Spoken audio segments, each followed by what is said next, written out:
Taking risks can feel scary and often challenging. It's common to avoid taking risks because it feels uncomfortable. When we don't take risks, we are allowing fear to win, and we are not tapping into our full potential. Taking risks, stepping into discomfort, it's a way to expand our life. Today we're going to talk about how we can safely and intentionally take risks, and we'll discuss actionable tools to practice taking risks and overcoming fear and build tolerance with risk. We'll learn how to be self-motivated and improve our life, and no matter what type of risk we take. Let's dive in.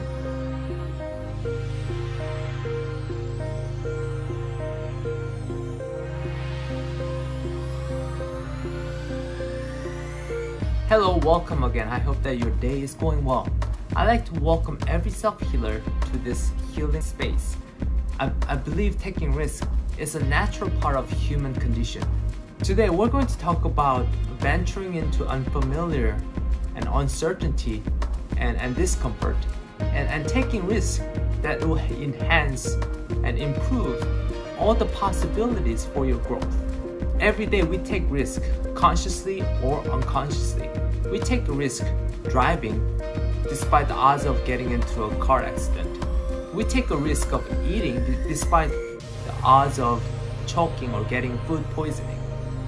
We take a risk of exercising despite the odds of getting injured. We take this risk because these odds are slim and we are familiar with these activities, so we know how to do risk management.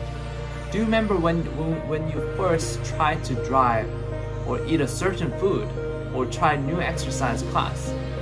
My guess is that it felt scary, challenging, very uncomfortable at first. But the more you did it, the more comfortable it felt. One of the concepts I repeatedly emphasize in my videos is building tolerance and getting outside of your comfort zone. Taking risk means practicing something intolerable and uncomfortable, but hopefully we can take a risk to help us find meaning and purpose in our life.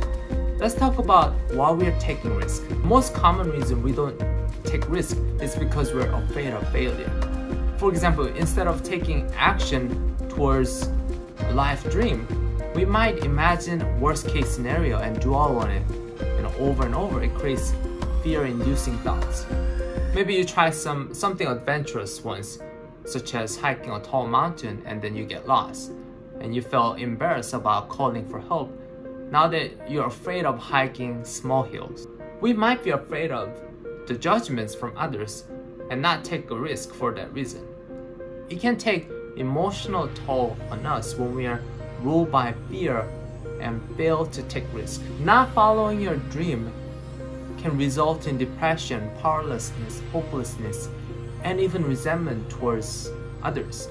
Remember, taking calculated risk can mean difference between living an unsatisfied life versus living an extraordinary, purpose-filled life. Very often, emotions such as fear, frustration, anxiety can interfere with making logical choices. We may have a false belief such as, this feels too scary, it's not going to work. I can do this, I can handle this. I'm not smart enough, or I don't have any resources for this, and I don't have any skills for this. In my videos, I talk a lot about mindfulness. Mindfulness is the act of slowing down your breath and your body and your mind and your spirit to become fully present. In a mindful state, we're much more aware of how we feel. When we feel sad, we are more likely to anticipate failing or grieving or losing something. It makes sense that we will possibly avoid that risk. When we feel happy, we are more willing to make life-fulfilling decisions involving taking risk. When we are mindful, we are also in a better place to calculate our risk and reduce our fear. When we balance our feelings and our logics, we are better able to calculate the pros and cons of taking risk. Now moving on to actionable steps. Let's examine some steps you can take to help you jump into a risky but potential fulfilling life adventures. Firstly, write it down what control you have and what control you don't have in the situation. In other words, what control you want to keep, what control you want to let go of. When I got my counseling degree, I wanted to have my own practice. However, I didn't have any clinical experience or skills. It would be risky if I jump right into running my business because I didn't budget or I didn't have enough savings to open my own practice. So on the other hand, the something I was able to control was getting a job, applying for a job, and getting a clinical experience and training and how the system is working. So I made a promise to myself that I'm going to attain as much experience as possible for 3 years and then open my business. So that was something I was able to control. So go ahead and take your time to write it down. The controls that you have, controls that you don't have, maybe controls that you will have.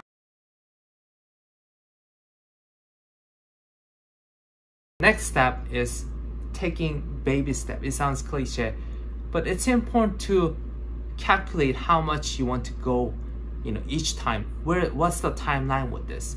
You don't have to quit your job and pursue your dream right away. It's important to continuously schedule some time to work on baby steps. So going back to the example of opening my own practice, getting a clinical experience and skills were sort of my baby step.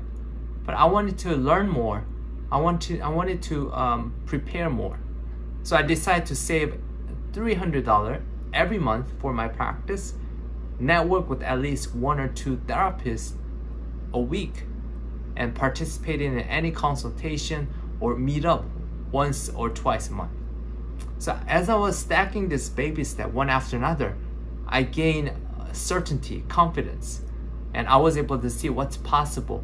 I was able to see the whole picture with this. So go ahead and take your time to write it down, sort of the simple, actionable, feasible baby steps that you can take at this moment, maybe within a month period. And go ahead and take your time here.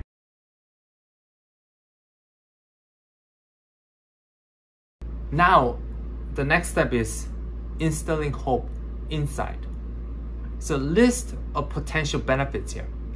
So make a snapshot in your mind of what it looks like if the risk turns out well.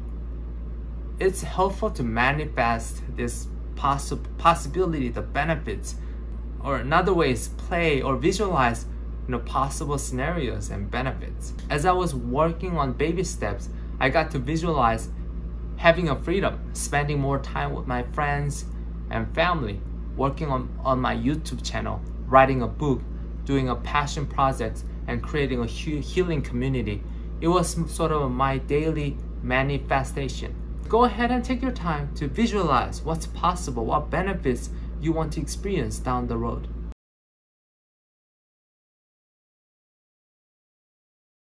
Now moving on, examine your life goals and determine if taking that risk will help you reach your goals.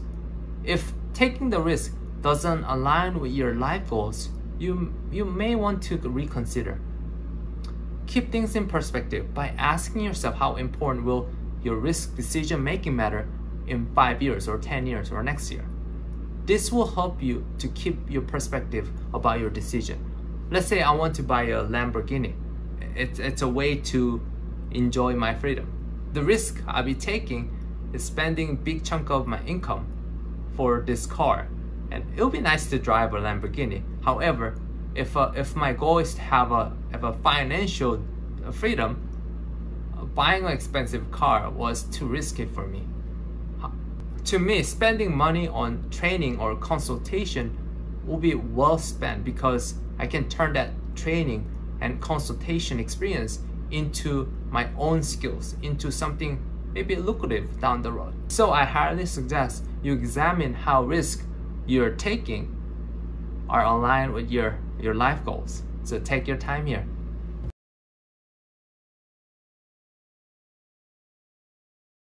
For the last step, ask yourself, what is the worst case scenario that would happen if risk that you're taking venture fails.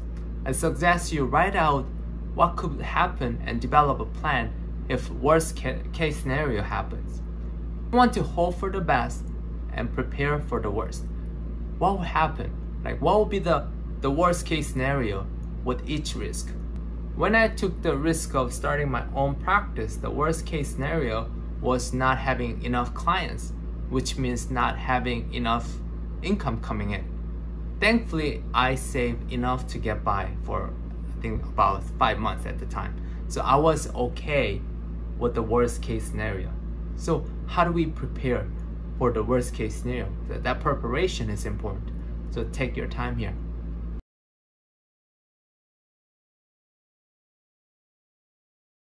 Alright, well done. I suggest writing down these questions and answer these questions, kind of ongoingly, because each phase you're entering with taking risk, you might have a different ideas, you might have a different questions. So allow this whole process to expand and take your time to review what you write and what you're not aware of, or if you're making rash decision. It's important to go back and review and check in with yourself. So do some research and maybe talk to others who have taken a similar risk. Taking a time here is an important concept here because it will help you make the best decision. It's important to weigh all the options so that you can move into more purpose-filled life. Although we may have a negative view of failure, it's important to fail and learn from that experience. Taking risk will help you realize our innate ability and capacity for growth and expansion that we want to have. By taking risk, we develop new strategies and discover our untapped potential. We don't have to be successful at every risk we take, and that's okay. We can face and manage our fears and move towards our life goals by taking risk and managing risk. Let's be mindful of our feelings that arise every time we make decision with each risk. Let's calculate risk and safely and intuitively practicing taking risk. It may not be always perfect, but ultimately we're moving towards something that's meaningful and fulfilling. And there's no right or wrong way of taking risk. So find your way to take risk, but have intention behind that. So take good care of yourself and do your healing every day.